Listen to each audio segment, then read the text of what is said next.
तो जैसा मैंने वादा किया था कि आपको एक ज़बरदस्त स्टोरी सुनाऊंगा जिसमें मारधाड़ भी है, एक्शन भी है, कॉमेडी भी है, रोमांस भी है, गीत संगीत भी है और ज़बरदस्त क्लाइमेक्स है। मेरा गारंटी है कि ज़्यादातर लोग इसका क्लाइमेक्स सोच ही नहीं पाएंगे। जिसको आजमाना हो एक बार कहानी को बीच में रोक के फिर सोचिए क्या क्लाइमेक्स हो सकता है। तो क्लाइमेक्स ये है कि मेरे एक जानने वाले थे, अजय देवगन के भयंकर वाले फ़ैन थे, भयंकर वाले। उस चक्कर में कई बार लात भी खाए। वैसे ही बाल, उनका बाल वैसा नहीं था तो उन्होंने स्पेशली स्थाई मांग बनवाया था फेविकोल से चिपका के। अजय देवगन का बाल कभी देखिए ऐसे झुका हुआ रहता है, बीच में गैप होता है, साइड से बाल होते हैं, बड़े लहराते हुए बाल होते हैं। तो उन्होंने स्थाई मांग बनवा लिया था। वैसे ही अजय देवगन के फूल और कांटे फिल्म में वो दो बाइक के बीच में फैल के चलते हैं बीच से। तो ये भाई साहब भी ऐसे ही दो बाइक करने की कोशिश की तो पहले तो गिर गए, 5-7 बार गिरे, हाथ मुंह टूटा, तमाम दिक्कतें आई, लेकिन माने नहीं। एक दिन कर ही लिए तो करने को तो कर गए, लेकिन जो दो लड़के चला रहे थे वो सब रास्ते में कन्याओं को भी टीप रहे थे। तो टीपते टीपते बीच में एक सांड आ गया तो गाड़ियाँ दोनों निकल गईं। अजय देवगन भाई सांड सहित उसकी सींग पे, और उसके बाद सांड जो उनको पटक पटक धोया है।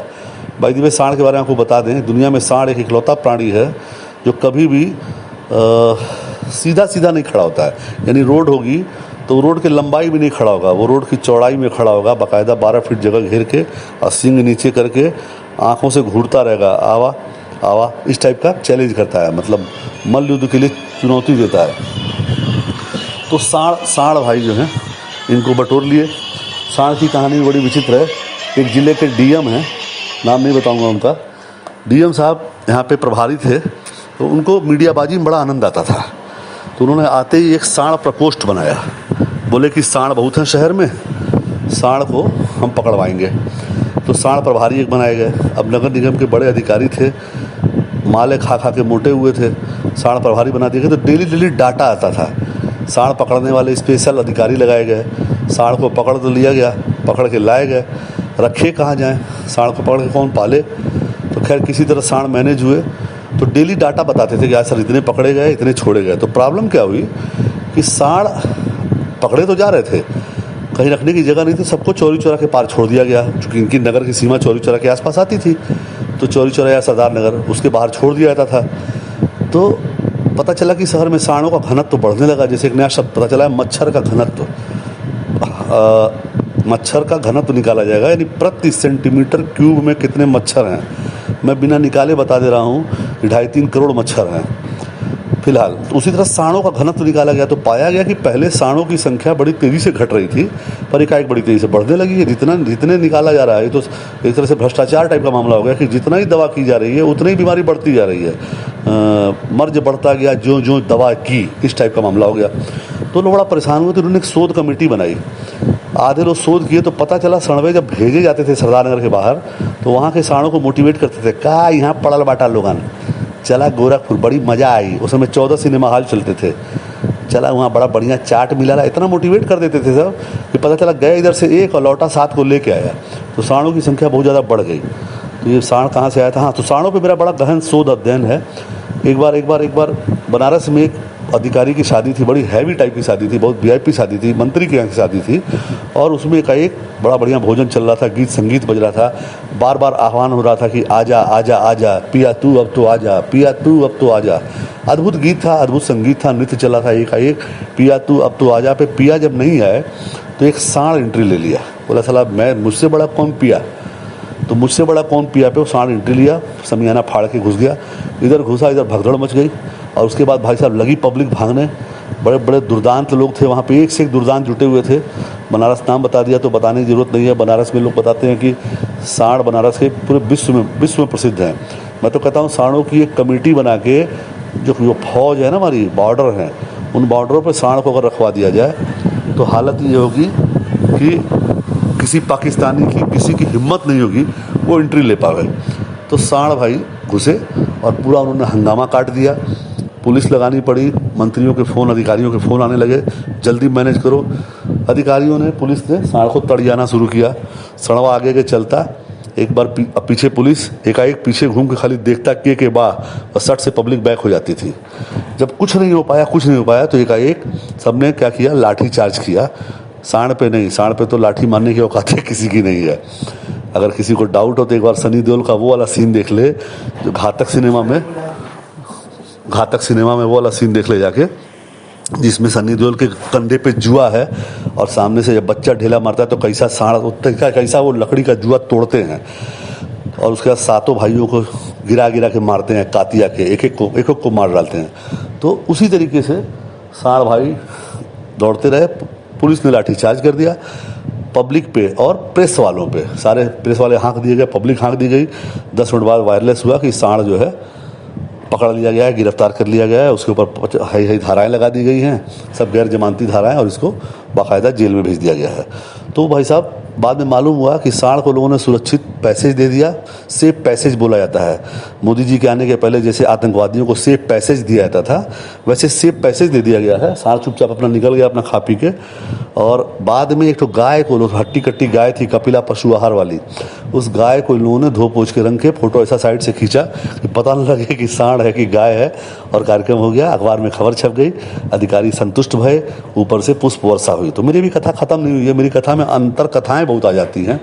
ऐसे ही एक बार दैनिक जागरण में था तो कपिला पशु आहार का विज्ञापन आया, और विज्ञापन के अधिकारी हमारे नगेंद्र द्विवेदी जी हैं, इन्हीं के जिम्मे था कि कपिला पशु का एक बढ़िया फोटो लग जाए। गाय ढूंढी जा रही थी, कोई गाय मिल जाए जिसकी फोटो लग जाए कपिला पशु आहार में। वो जमाना इंटरनेट का नहीं था, राजीव केतन बेचारे नहीं रहे इस दुनिया में, मेरा मोबाइल बाबा का लोगो उन्होंने ही बनाया था, अद्भुत लोगो बनाया था, अद्भुत कार्टूनिस्ट थे, अद्भुत कलाकार थे, अद्भुत व्यक्ति थे, नहीं रहे। मुझे इस बात का जीवन भर दुख रहेगा, अफसोस होगा। राजीव केतन जी ने बुद्धि लगाया, गए इंदिरा बाल विहार पे तो सांड का 4 एंगल से फोटो लाए। दुनिया में किसी का बाप भी नहीं बता सकता था कि वो सांड है। और भाई साहब कपिला पशु आहार पे 1.5 साल तक सांड की फोटो लगी रही, गाय बना के। और गायों को हालांकि बड़ी आपत्ति हुई, तमाम लिखा पढ़ी गायों ने किया, लेकिन जहाँ किसी का हक मारा जाता है तो ये जालिम जमाना सुनता कहाँ है। गाय बेचारी तड़पती रही पर उनको कोई नहीं सुना, और कपिला पशु पे चौड़े से सांड भाई फोटो लगवाते रहे। 3 साल में उनका टर्नओवर बताते हैं कई सौ गुने का हो गया। तो हमारे अजय देवगन भाई ऐसे ही टांग लिए गए। अजय देवगन भाई बहुत बेचैन थे, सब कुछ हो गया था पर उनको एक चाहिए थी, माशूका। सारा कुछ एक्शन वैसे ही करते थे, ऊपर से कूद जाते थे।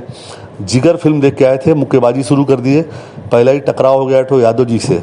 यादव जी समाजवादी पार्टी के बड़े मूर्धन्य और बड़े दुर्दांत किस्म के नेता थे। अब पहले उन्होंने उस पर पहला ही एक्शन दिखाया, उसके बाद यादव जी लोगों ने क्या इनका हाल किया ये बताने की ज़रूरत नहीं है। जैसा कलकत्ता में बीजेपी सरकार नहीं आने के बाद ममता के लोगों ने किया, उससे बुरा हाल इनका हुआ। तो ईश्वर मनाइए कि सरकार आ गई पुनः बाबा जी की, बुलडोजर बाबा की, और लोग खुद भाग भाग के जाके थाने में फ़ोटो डलवा रहे हैं कि भैया हमको गिरफ्तार कर लो, हम बहुत बड़ा कमीना हूँ, बहुत बड़ा हरामी हूँ, हमने इतनों को मारा है, इतने को छटकाया हूँ, हमसे कोई विशेष छोटी सी खाली गलती हुई थी, एक बार गलती से 9mm की पिस्टल से मार दिया था। ये ऐसा लोग कह के जाके अखबार थाने में खुद जा रहे हैं। तो हमारे अजय देवगन भाई अजय देवगन के बताए हुए रास्ते पर पद चिन्हों पर चलते हुए बहुत आगे बढ़े। आगे बढ़ते बढ़ते पूरे समाज में अजय देवगन के नाम से प्रसिद्ध हुए। तो अजय देवगन बार बार आह्वान करते थे कि जीवन में कोई ना कोई होना चाहिए। यहाँ मूर्खों को ये नहीं समझ में आता है कि जीवन में सिर्फ एक व्यक्ति काफ़ी है जो आपका वास्तव में अपना है, वो है आपके माता पिता। इस दुनिया में बाकी कोई है ही नहीं। पर हमारी धन्य हो हमारी फिल्म इंडस्ट्री, और धन्य इनके भाड़ किस्म के डायरेक्टर जिन्होंने केवल ये समझा दिया है कि अगर जीवन में तुम्हारे पास 5-7 गर्लफ्रेंड नहीं है या 5-7 बॉयफ्रेंड नहीं है तो यह जीवन नश्वर, बेकार है, तुच्छ है, घटिया है, इस जीवन का परित्याग कर दो। तो उसके बाद भाई साहब अजय देवगन जी एक महबूबा ढूंढने लगे। महबूबा ढूंढते ढूंढते उनकी तलाश कई डिग्री कॉलेज के आसपास घूमे, भटके, टहले, कोई लाभ नहीं मिला। सकल भगवान इसी पनडुब्बा जैसी बनाए थे, हरकतें इतनी उठपटांग थी, ऊपर से अजय देवगन के नाम पे लोग मजा लिया करते थे, तो कोई महबूबा इनको प्राप्त नहीं हो पाई। लेकिन एक महबूबा प्राप्त हुई। एक महबूबा का दिल इनके ऊपर आ गया। वो रिक्शे का दौर था, वो कहानी कभी और। इनका उनसे मामला सेट हो गया। ये चिट्ठी लिखते थे, लिखता हूँ खत खून से स्याही न समझना टाइप का, शीशी भरी गुलाब की बोतल क्या क्या फोड़ दी टाइप का। बाई चांस वो चिट्ठी लिखवाने के लिए एक लेखक की मदद लेते थे। वो लेखक केवल उनसे डांस और बाकी एक्शन देख के फ्री में उनका ये चिट्ठी पत्री लिख दिया करता था। उस लेखक का नाम कृपया आप लोग न पूछें, न जाने तभी अच्छा है। अजय देवगन का मामला सेट हो गया। वो वास्तव में अनिद्य सुंदरी लड़की थी। वो एक ऐसी लड़की थी जिसे मैं प्यार करता था टाइप के गाने बजने लगे। उसके बाद जोरदार गाने, जान ओ मेरी जान, इस टाइप के गाने बजने लगे और सुपर हिट मामला हो गया। इन लोगों का प्रेम आगे बढ़ने लगा। लेखक के बाबूजी उस कन्या के बाबूजी व्यापार मंडल से जुड़े व्यक्ति थे और सोने चांदी की उनकी दुकान थी। और ये घटना मैं आपको बता रहा हूँ जब अजय देवगन एंट्री ही लिए थे उसी समय का मामला है, जस्ट नया नया। तो सोने चांदी की दुकान थी, थोड़ा व्यापार मंडल के नेता थे, एक आध विधायकों के साथ उनका संपर्क उठना बैठना था, किसी को कुछ समझते नहीं थे। एक आध बार उनको पता चला तो 5-7 लाख मरवाए पिटवाए, लेकिन जान गए कि नहीं लड़की मानेगी नहीं। तो धीरे धीरे मामला सोचने लगे चलो आओ इनका विवाह कर देते हैं। तो अजय देवगन भी खुश, उनकी होने वाली पत्नी उर्फ माशुका भी खुश, वो लेखक भी खुश, चूँकि लेखक को एक सूट सिलवाने का वादा किया गया था। इस बीच एक हुआ कांड, जिस कांड की वजह से मैं सुना रहा हूँ ये स्टोरी, जिसमें ये दुनिया भर के कांड के चक्कर में आ गए सांड।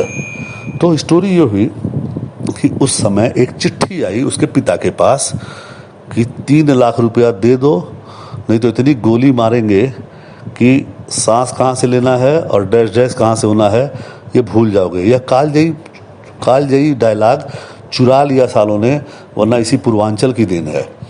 तो उसके बाप ने चिट्ठी पढ़ा और तुम्हारी डैश डैश ऐसी तैसी करके चिट्ठी फाड़ के फेंक दिया।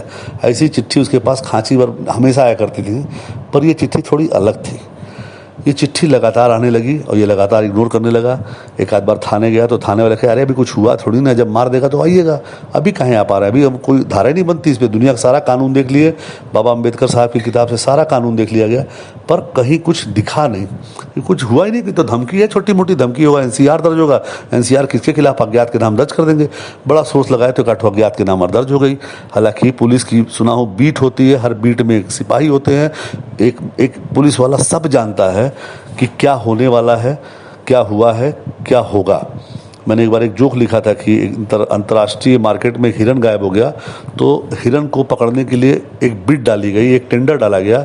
तो स्कॉटलैंड की पुलिस ने कहा कि हम 3 दिन में ढूंढ लेंगे, लंदन की पुलिस ने कहा मैं 2 दिन में ढूंढ लूँगा, जापान की पुलिस ने कहा हम 1 घंटे में ढूंढ लेंगे, अमेरिका की पुलिस ने कहा हम आधे घंटे में ढूंढ लेंगे। हमारे मोटे से एक दीवान जी पहुंचे तो बोले अरे महाराज हम लोग को तो 3 दिन पहले वैसे मालूम रहता कि कहाँ होने वाला है और क्या होने वाला है। वो टेंडर भारतवर्ष को मिला, वो कहानी कभी और। तो ऐसे करके कुछ फर्क नहीं पड़ा, मामला बढ़ता गया। फिर आसपास मोहल्लों में फ़ोन आने लगे, इनके यहाँ फ़ोन भी था, पहले मोहल्ले में आया फिर इनके आना, और ये उस फ़ोन को इग्नोर करते रहे। और एक दिन 2 कुख्यात व्यक्ति, जिनमें एक आदमी को बहुत सारे लोग जानते हैं, दूसरा मारा जा चुका है, वो दुकान में घुसा और घुस के उसने इतनी गोली मारी कि पूरी दुकान खूने खून हो गई। उसके बाद उन्होंने बंदूक के बट से दरवाजे तोड़े, जो भी कुछ था चाबी भी उसको खोली। वो CCTV का ज़माना नहीं था, और CCTV का ज़माना होते हुए भी कोई फ़र्क नहीं पड़ता है। और मेरा ऐसा अनुमान है कि 20-25 किलो सोना चांदी और जो कुछ भी था वो लूट ले गए। और उसके बाद उनका घर बिखर गया। उसी समय एक और नया मूर्धन्य अपराधी माफिया उभर रहा था, जो थोड़ा शौकीन किस्म का भी था। बाद में जब उनको पता चला कि फलाने ने मारा है तो वो वहाँ सिंपैथी में गए, अरे कैसे अब मार देंगे, मैं आ गया हूँ। और उन्होंने हमारे जो मित्र महोदय थे अजय देवगन जी, उनकी गर्लफ्रेंड पे डोरे डालने शुरू किए। इतना प्रभाव दिखाया, इतना डर दिखाया उन सबों का जिन्होंने गोली मारी थी, कि वो बेचारी उनके जाल में फंस गई। और उसको उन्होंने अपनी 16वीं अंक शाइनी बोलते हैं, गर्लफ्रेंड भी बोलते हैं, केप्ट भी बोलते हैं, रखेल भी बोलते हैं, ऐसे ही कुछ बोलते हैं, वो बना दिया। और ये हमारे मित्र महोदय उसकी याद में तड़पते रहे, उधर वो भी तड़पती रही। बाद में वो साहब भी मार दिए गए, वो महिला बर्बाद हो गई, उसने जीवन भर शादी नहीं की। आज वो बड़ी ही उपेक्षित और बड़े गरीबी की हालत में अपना जीवन जी रही है। और मेरे मित्र महोदय ने शादी की भी तो शादी कभी मन से नहीं कर पाए, हमेशा उसकी याद में तड़पते रहे। मेरी कहानी ख़त्म हुई तो आज जब मैंने अखबार पढ़ा, मेरे मित्र का भी निधन हो चुका है, आज जब मैंने अब अखबार पढ़ा तो एक खबर पढ़ी दैनिक जागरण में, हो सकता है बाकी अखबारों में भी निकली होगी।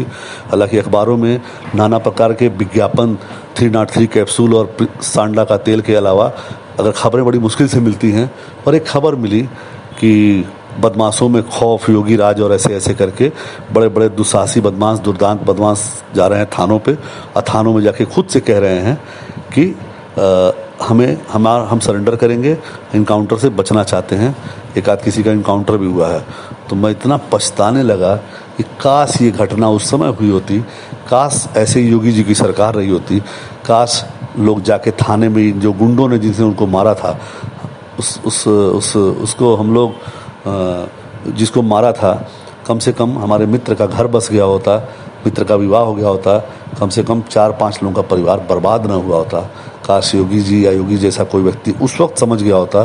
कानून वही है, सिस्टम वही है, अधिकारी वैसे ही भ्रष्ट हैं, उसके बावजूद अगर आज चीज़ें बदल रही हैं तो काश कि उस समय बदल गया होता। मुझे एक प्रेम कहानी का सुखांत लिखना पड़ता जिसका एंडिंग अच्छी होती। मेरी गारंटी है दुनिया में कोई आदमी इसकी एंडिंग समझ नहीं सकता, इसका क्लाइमेक्स समझ नहीं पाया होगा। मैं इस कथा के साथ अपनी वाणी को विराम दे रहा हूँ। हालांकि शादी के बाद उनका भी हाल झंडुए होना था, ज़िंदगी झंड बा फिर भी घमंड बा टाइप का, लेकिन कम से कम विवाह तो हो जाता, कम से कम उनको संतुष्टि तो मिलती कि हम लोगों का प्रेम सफल तो हो जाता। बहुत बहुत धन्यवाद। कहानी अच्छी लगी हो तो इसको प्रमोट करिए, आगे बढ़ाइए। ऐसी ही नई नई कहानियाँ सुनाता रहूँगा। आपका दोस्त शैलेश त्रिपाठी, जो कि मोबाइल बाबा के नाम से आर्टिकल्स व्यंग लिखता हूँ। धन्यवाद, नमस्कार।